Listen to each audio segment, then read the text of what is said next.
Welcome back बच्चों। Engineers gateway के इस यूट्यूब प्लेटफॉर्म पर इलेक्ट्रॉनिक्स की जो मिनी कैप्सूल सीरीज है उसमें आपका स्वागत करता हूं मैं। आज शुरुआत में मैं आपको बताना चाहता हूं कि अगर आपने हमारे यूट्यूब चैनल को अभी तक सब्सक्राइब नहीं किया है तो पहले जाइए आप हमारे यूट्यूब चैनल को सब्सक्राइब कीजिए, बेल आइकन को प्रेस कर लीजिए ताकि टाइम टू टाइम आपको सारे नोटिफिकेशंस मिलते रहें। और अगर वीडियो अच्छा लगे तो अंत में आप ये जो लाइक वाला बटन होता है आप इसको प्रेस जरूर करें। अगर आपका कोई भी सजेशन हो, कोई भी क्वेश्चन हो तो आप कमेंट बॉक्स में बेहिचक कमेंट कर सकते हैं।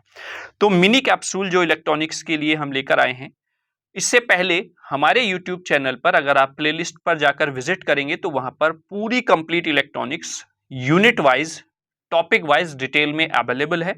वहां पर आप जाइए, सारी वीडियोस फ्री ऑफ कॉस्ट हैं। जिस भी टॉपिक को आपको अच्छे से क्लियर करना है वो जाकर आप वहां पर पढ़ सकते हैं। तो इस मिनी कैप्सूल सीरीज में लास्ट हमने टाइप ऑफ सेमीकंडक्टर में इंट्रिंसिक टाइप सेमीकंडक्टर को डिस्कस किया था। आज हम सेकंड टाइप ऑफ सेमीकंडक्टर जो है जिसको हम एक्सट्रिंसिक टाइप सेमीकंडक्टर बोलते हैं, आज हम उसको यहां पर डिस्कस करने वाले हैं। देखिए, इंट्रिंसिक टाइप सेमीकंडक्टर मटेरियल जो था वो प्योर टाइप का सेमीकंडक्टर मटेरियल था, लेकिन अगर हम एक्सट्रिंसिक टाइप सेमीकंडक्टर को बनाते हैं तो उसमें आपको इंप्योरिटीज ऐड करनी पड़ेंगी, यानी कि कुछ बाहर से मिलाना पड़ेगा, तब आपका कोई एक यूनिक टाइप का सेमीकंडक्टर मटेरियल बनेगा। अब उसको हम समझ लेते हैं। यहां पर मैंने सारी चीजें लिखी हुई हैं जिससे कि हम कम समय में ज्यादा चीजें डिस्कस कर सकें। देखिए, मैंने यहां पर लिखा हुआ है कि इस intrinsic extrinsic type semiconductor material को आप क्या बोलते हैं? Impure semiconductor material. अब इम्प्योर में आपके दो वर्ड हैं जो कि आपका प्योर प्लस इंप्योरिटी से मिलकर बना है। मतलब एक तो आपने प्योर सेमीकंडक्टर मटेरियल लिया है, उस प्योर सेमीकंडक्टर मटेरियल में कुछ बाहर से आपने ऐड किया जिसको आप बोलते हैं इम्प्योरिटीज। ठीक है, और इस बाहर से ऐड करने के प्रोसेस को ही आप नाम देते हैं डोपिंग। यानी कि आगे हम डिस्कस करेंगे डोपिंग के बारे में। तो डोपिंग क्या हो गया बेटा कि जो प्योर सेमीकंडक्टर मटेरियल है उसमें आपने बाहर से जो मिलावट की है वो आपका डोपिंग कहलाता है, और जो मिलावट आप कर रहे हैं वो आपका इंप्योरिटीज कहलाता है। ठीक है, अब इससे पहले जब प्योर सेमीकंडक्टर मटेरियल हमने डिस्कस किया था तो दो आपके प्योर सेमीकंडक्टर मटेरियल्स पर आपको यहां पर बात करनी है। एक है आपका सिलिकॉन और दूसरा है आपका जर्मेनियम। सिलिकॉन का जो एटॉमिक नंबर होता है वो बेटा 14 होता है और जर्मेनियम का एटॉमिक नंबर 32 होता है। इसका इलेक्ट्रॉन डिस्ट्रीब्यूशन मैंने आपको बता दिया था।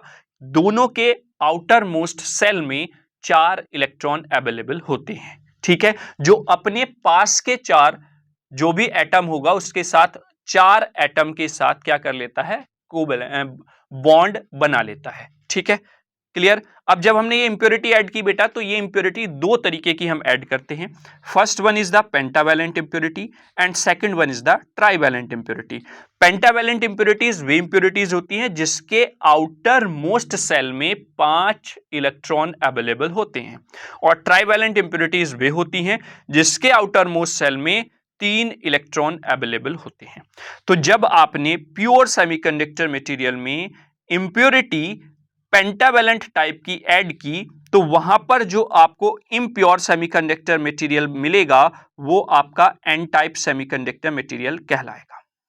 वहीं पर जब आपने प्योर सेमीकंडक्टर मटेरियल में डोपिंग करके ट्राइवैलेंट इंप्योरिटीज ऐड की तब आपको जो इम्प्योर सेमीकंडक्टर मटेरियल मिलेगा वो आपका पी टाइप सेमीकंडक्टर मटेरियल कहलाएगा। Is that clear? अब पेंटावैलेंट इंप्योरिटीज में हम दो तरीके के यहां पर एग्जांपल देख रहे हैं जो मैंने लिखे हुए हैं। एक आर्सेनिक है, एक फास्फोरस है। आर्सेनिक का एटॉमिक नंबर होता है बेटा 33 और फास्फोरस का होता है 15। तो अगर मैं इसका इलेक्ट्रॉन डिस्ट्रीब्यूशन दिखाऊं आपको यहां पर 15 का, तो पहली क्लास में यानी कि पहले सेल में 2 इलेक्ट्रॉन, दूसरे में 8 और बचे आपके 5, तो थर्ड में आपके 5 आ जाएंगे क्योंकि थर्ड में मैक्सिमम 18 अवेलेबल रहते हैं। वहीं पर आर्सेनिक की अगर मैं बात करूं तो आर्सेनिक में आपके 2 हो जाएंगे, फिर नेक्स्ट क्लास में आपके 8 हो जाएंगे, फिर नेक्स्ट में 18 हो जाएंगे, अब फिर आपके यहां पर 5 बचते हैं तो ये 5 हो जाएंगे। तो आप यहां पर देख रहे होंगे बच्चा कि जो आउटर मोस्ट सेल है आर्सेनिक या फास्फोरस का, उसमें कितने नंबर ऑफ इलेक्ट्रॉन्स अवेलेबल है बेटा? 5। तो इसलिए आप इसको पेंटावैलेंट इंप्योरिटी बोल देते हैं। ठीक है। वहीं पर ट्राइवैलेंट इंप्योरिटी में अगर मैं बात करूं तो एक है बोरोन और एक है एल्यूमिनियम। बोरोन का इलेक्ट्रॉन डिस्ट्रीब्यूशन अगर मैं आपको यहां पर दिखाता हूं तो यह है 2,3, यानी कि पहली क्लास में 2 और दूसरे सेल में आपका 3 इलेक्ट्रॉन्स रहेंगे, जहां पर मैक्सिमम 8 होने चाहिए, है ना। और एल्यूमिनियम में आप देख रहे होंगे यहां पर 2 रहते हैं, फिर 8 रहेंगे और बचे आपके 3, तो ये आपके 3 आउटर मोस्ट सेल में चले जाएंगे। अब अगर यहां पर आप ध्यान से देखें तो यहां पर आउटर मोस्ट सेल में बेटा कितने इलेक्ट्रॉन्स अवेलेबल हैं? 3। तो आपके जब आउटर मोस्ट सेल में ऐसे मटेरियल जिसके आउटर मोस्ट सेल में 3 इलेक्ट्रॉन्स अवेलेबल होते हैं तो वो ट्राइवैलेंट कहलाता है। और जब ये ट्राइवैलेंट इंप्योरिटीज आप प्योर सेमीकंडक्टर में ऐड करते हैं तो ये आपका पी टाइप सेमीकंडक्टर मटेरियल बन जाता है। आई होप यहां तक आपको कोई प्रॉब्लम नहीं होगी और एक्सटेंसिव टाइप सेमीकंडक्टर मटेरियल क्या होता है बहुत अच्छे से आपको क्लियर हो गया होगा।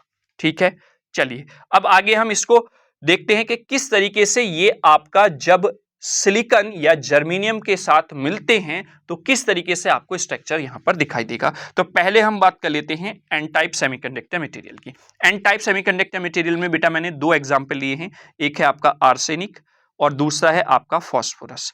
ठीक है, एक सेकेंड, यानी कि आर्सेनिक है और दूसरा है आपका फास्फोरस। अब आर्सेनिक में अगर हम बात करें तो 33 इसका एटॉमिक नंबर है और इलेक्ट्रॉन के डिस्ट्रीब्यूशन का अभी मैंने पीछे आपको बताया था, तो ये हो जाएगा 2, 8, 18 और 5, क्योंकि ये पेंटावैलेंट इंप्योरिटी है तो आउटर मोस्ट सेल में 5 इलेक्ट्रॉन रहेंगे। वहीं पर फास्फोरस के लिए भी यही हो जाएगा 2, 8 और 5। तो आउटर मोस्ट सेल में कितने हैं? 5 इलेक्ट्रॉन्स यहां पर अवेलेबल हैं। तो यहां पर पेंटावैलेंट इंप्योरिटी है। अब अगर आप यहां पर ध्यान से देखें तो ये सिलिकॉन्स हैं। अब इन सिलिकॉन में आपको यानी कि सिलिकॉन जो सेमीकंडक्टर मटेरियल है उसमें आपको क्या मिलाना है, चाहे आप आर्सेनिक मिला दीजिए चाहे फास्फोरस मिला दीजिए। सपोज हमने आर्सेनिक मिला दिया, है ना, तो मैं यहां से देख रहे होंगे यहां पर मैंने स्पेस छोड़ा हुआ है बच्चा, तो इस स्पेस को अगर मैं यहां पर इस सिलिकॉन को क्या कर देता हूं बेटा, रिमूव कर देता हूं। और चूंकि मैंने आर्सेनिक मिलाया है तो आर्सेनिक मिलाने पर यहां पर क्या हो जाएगा, वो आपका रिप्लेस कर देगा किसको, जो आपका सिलिकॉन था, अब यहां पर आर्सेनिक आ जाएगा। ये बात हो रही है बेटा एक पार्टिकल के लिए, ठीक है, यानी कि एक कंपोनेंट के लिए। ठीक, आर्सेनिक का शायद AS रहता है आई थिंक, है ना, ये आपका AS हो जाएगा। ये आप एक बार क्रॉस चेक कर लेना, कोई प्रॉब्लम नहीं। तो आर्सेनिक का आपने एक इंप्योरिटी ऐड कर दी अपने प्योर सिलिकॉन सेमीकंडक्टर मटेरियल में। अब चूंकि आर्सेनिक के पास आउटर मोस्ट सेल में 5 इलेक्ट्रॉन्स अवेलेबल हैं तो वो 5 इलेक्ट्रॉन मैं यहां पर इंट्रोड्यूस कर देता हूं। 1, 2, 3, 4। अब इन 4 ने तो बेटा जो पास में सिलिकॉन के एटम्स हैं उनके साथ क्या बना लिया है, बॉन्ड बना लिया है। अब एक इलेक्ट्रॉन यहां पर फ्री है जो कि बाहर बच गया ये। ठीक है, अब ये फ्री इलेक्ट्रॉन जो है ये आपका कहीं पर भी एकदम से मूव करने के लिए अवेलेबल है। ठीक है, यानी कि ये कहीं पर भी जा सकता है। This is called the free electron. Free electron क्यों है बेटा, क्योंकि ये किसी भी बॉन्ड से कनेक्ट नहीं है। क्लियर हुआ?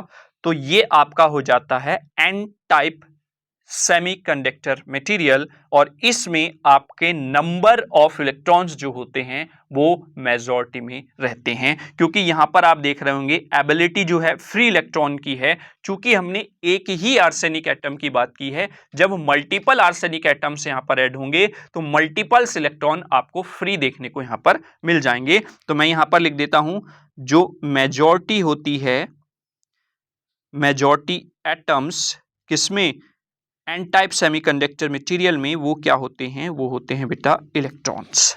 Is that clear? I hope आपको समझ में आया होगा।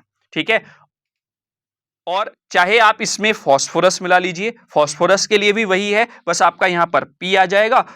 जो आउटर मोस्ट सेल में इलेक्ट्रॉन अवेलेबल है वो 5 ही हैं, 4 आपके बॉन्ड बना लेते हैं और एक आपका फ्री रहेगा। चूंकि एक ही हम एटम की बात कर रहे हैं तो एक ही इलेक्ट्रॉन आपको दिख रहा है। जब मल्टीपल हम मात्रा में मिलाएंगे एटम्स, मल्टीपल मात्रा में हम इंप्योरिटीज मिलाएंगे तो वो आपके मल्टीपल इलेक्ट्रॉन्स देखने को मिलेंगे और मेजॉरिटी आपकी यहां पर किसकी हो जाएगी बेटा, मेजॉरिटी हो जाएगी इलेक्ट्रॉन्स की। ठीक है, तो एन टाइप सेमीकंडक्टर समझ में आ गया। और चूंकि यहां पर मेजॉरिटी किसकी है बेटा, इलेक्ट्रॉन की है, तो मेजॉरिटी इलेक्ट्रॉन की है, इलेक्ट्रॉन पर चार्ज होता है बेटा निगेटिव, और निगेटिव को आप लिखते हैं ऐसे, निगेटिव, है ना। तो इसके पहले वर्ड से आप कनेक्ट कर सकते हैं कि यहां पर एन टाइप सेमीकंडक्टर मटेरियल में चार्ज जो मेजॉरिटी में होता है वो क्या होता है, निगेटिव, यानी कि इलेक्ट्रॉन होता है। Is that clear? अब ऐसे ही हम समझते हैं किसको, पी टाइप सेमीकंडक्टर मटेरियल को। पी टाइप सेमीकंडक्टर मटेरियल की अगर मैं यहां पर आपसे बात करूं तो पी टाइप सेमीकंडक्टर मटेरियल में अभी मैंने आपको बताया था बोरोन और एल्यूमिनियम। तो बोरोन की अगर मैं बात करूं तो यहां पर इसका जो इलेक्ट्रॉन डिस्ट्रीब्यूशन होगा 2,3 हो जाएगा, और इसका हो जाएगा 2,8,3। ठीक है, तो आउटर मोस्ट सेल में आप देख रहे होंगे दोनों में 3-3 इलेक्ट्रॉन्स अवेलेबल हैं। तो चाहे आप बोरोन मिला दीजिए, चाहे आप एल्यूमिनियम मिला दीजिए, सिनेरियो आपका सेम बनेगा। तो एक सिलिकॉन आपका क्या हो जाएगा, यहां से भाग जाएगा। और हमने चूंकि एक सिलिकॉन यानी कि एक ही यहां पर क्या मिलाया है, बोरोन या एल्यूमिनियम मिलाया है, एक ही एटम को यहां पर इंट्रोड्यूस कराया है, तो वो क्या करेगा, रिप्लेस कर देगा। और यहां पर आपका सपोज मैंने मान लिया बोरोन आ गया है, ठीक है, बोरोन आपने मिलाया, तो यहां पर चूंकि 3 ही इलेक्ट्रॉन्स आउटर मोस्ट सेल में अवेलेबल है मेरे बच्चों, तो यहां पर केवल और केवल 3 इलेक्ट्रॉन से ही यहां पर क्या बना पाएंगे, यहां पर बॉन्ड बना पाएंगे। और यहां पर जो एक बचेगा वो क्या बचेगा, वो अब यहां पर होल देखने को मिल जाएगा, यानी कि इसको जरूरत है, यहां पर कमी है इलेक्ट्रॉन की। ठीक है, अब सिनेरियो क्या होगा, सपोज अगर ये इसको भरता है ऐसे, माना ये इसने यहां से आया और इसको भरने की कोशिश कर रहा है, तो यहां पर होल क्रिएट हो जाएगा। अगर ये इस होल को ये भरने की कोशिश कर रहा है तो यहां पर एक होल क्रिएट हो जाएगा। तो ऐसे ही आपका सिनेरियो क्या देखने को मिल रहा है कि यहां पर जो मेजॉरिटी है वो किसकी है बेटा, वो मेजॉरिटी रहेगी आपकी होल की। मेजॉरिटी एटम जो है यहां पर वो क्या है बेटा, वो आपका होल हो जाएगा। ठीक है, और होल पे क्या होता है, पॉजिटिव चार्ज होता है। पॉजिटिव को आप बेटा कैसे लिखते हैं, पॉजिटिव को आप ऐसे लिखते हैं। तो पॉजिटिव में स्टार्टिंग में क्या आता है, पी लेटर आता है। तो आप ये समझ सकते हैं कि पॉजिटिव यानी कि पी टाइप में पॉजिटिव चार्ज होता है होल पर। तो मेजॉरिटी एटम जो रहेगा पी टाइप सेमीकंडक्टर मटेरियल में वो आपका होल्स रहेगा। आई होप आपको क्लियर हुआ होगा और आप नहीं भूलेंगे कि पी टाइप में मेजॉरिटी क्या होता है और एन टाइप में मेजॉरिटी क्या होता है। Is that clear? तो ये आपका एक्सटेंसिव टाइप सेमीकंडक्टर मटेरियल हो जाता है, जिसमें आपने दो टाइप के मटेरियल देखे, एक आपका पी टाइप और एक आपका एन टाइप। पी टाइप और एन टाइप दोनों डिपेंड करेंगे कि किस तरीके की इंप्योरिटी आपने ऐड की है अपने प्योर सेमीकंडक्टर मटेरियल में। ठीक है, यानी कि जो इंप्योरिटी आपने बाहर से ऐड की है फिर अपना एन टाइप या पी टाइप सेमीकंडक्टर बनाया है, तो वो आपका कहलाता है डोपिंग। Is that clear? ये मैंने एग्जांपल सिलिकॉन में मिलावट करके बताया है, आप इसको जर्मेनियम के साथ भी देख सकते हैं। ठीक है, तो ये आपका आज का वीडियो खत्म होता है। कोई भी सजेशन, कोई भी कमेंट आपका है तो आप कमेंट बॉक्स में बेहिचक कमेंट जरूर करें, उस पर काम किया जाएगा। कोई भी क्वेश्चन है बेहिचक आप लिख दें, ये ना सोचें कि हम क्वेश्चन कर रहे हैं क्या सर क्या सोचेंगे या फिर और अन्य बच्चे क्या सोचेंगे हमारे कमेंट को देखकर। देखिए, जब तक आप चीज़ों को नहीं समझेंगे, पढ़ेंगे नहीं, तब तक क्वेश्चन अराइज नहीं होंगे, क्वेश्चंस माइंड में नहीं आएंगे। और क्वेश्चन जब तक नहीं आएंगे तब तक ये नहीं लगेगा कि आप अच्छे से पढ़ रहे हैं, है ना। अगर वीडियो अच्छा लगा हो तो आप जरूर यहाँ पर लाइक वाले बटन को प्रेस करें। और जैसा कि मैंने स्टार्टिंग में बताया, अगर आप हमारे चैनल पर नए हैं तो पहले आप चैनल को सब्सक्राइब जरूर कर लें और बेल आइकन को प्रेस कर लें, ताकि आपको टाइम टू टाइम नोटिफिकेशंस मिलते रहें। सारी videos free of cost available हैं हमारे यूट्यूब चैनल पर। आप जाइए, प्लेलिस्ट चेक कीजिए, यूनिट वाइज, टॉपिक वाइज आप डिटेल में भी वीडियोस पढ़ सकते हैं। ठीक है, तो चलिए अब नेक्स्ट वीडियो में किसी अन्य टॉपिक के साथ मिलेंगे। तब तक के लिए नमस्कार, जय हिंद।